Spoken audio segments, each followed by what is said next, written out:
ہمارے حضور صلی اللہ علیہ وسلم کی محبت کس کس سینے کے اندر سمائی ہے۔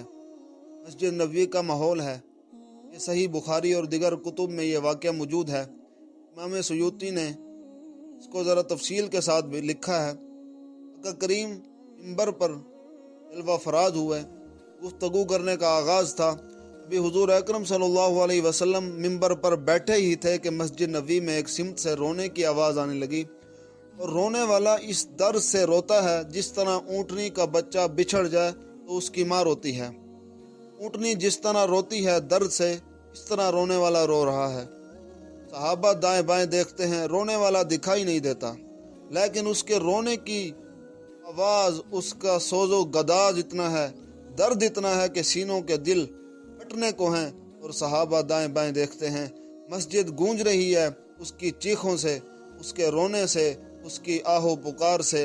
حضور نے ابھی خطبے کا آغاز بھی نہیں کیا، اس نے رونا شروع کر دیا۔ حضور اکرم صلی اللہ علیہ وسلم منبر سے نیچے تشریف لائے، صحابہ حیرت زدہ ہیں۔ حضور ایک سمت چلے، دائیں جانب حضور صلی اللہ علیہ وسلم چلے۔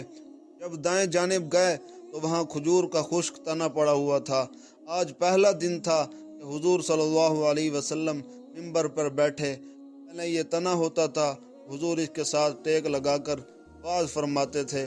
جب منبر بنا تو اس تنے کو ایک سمت میں رکھ دیا گیا، اور حضور اکرم صلی اللہ علیہ وسلم کے لیے منبر بنا دیا گیا۔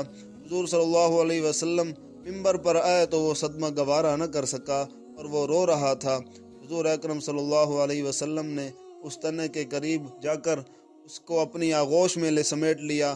بچھڑا ہوا بچہ جب ماں کی گود میں آتا ہے تو اس کو ہچکیاں آتی ہیں، اس کی چیخیں ہچکیوں میں بدل گئیں، اور آقا کریم علیہ السلام اس کے اوپر اپنا دست مبارک پھیر رہے ہیں، اور اس کی ہچکیاں کم ہوتی چلی جا رہی ہیں۔ صحابہ کے لیے یہ بہت بڑا حیرت انگیز منظر تھا۔ آہستہ آہستہ اس کی آواز تھم گئی۔ حضور نے اس کو تسلی دی، پھر واپس آئے، منبر پر بیٹھے۔ صحابہ کی آنکھوں میں تعجب ہے، حیرت کا عالم ہے۔ کبھی خشک تنے بھی روئے ہیں، کبھی درختوں سے بھی آوازیں آئی ہیں، اس کی چیخیں اور اس کی آہو پکار، اس کے دردناک نالے اتنا بھی کبھی ہوئے ہیں؟ آقا کریم نے ان کو مخاطب کر کے کہا، اے صحابہ، اگر میں منبر سے اتر کر اپنے عاشق کو تسلی نہ دیتا تو یہ قیامت تک روتا ہی رہتا۔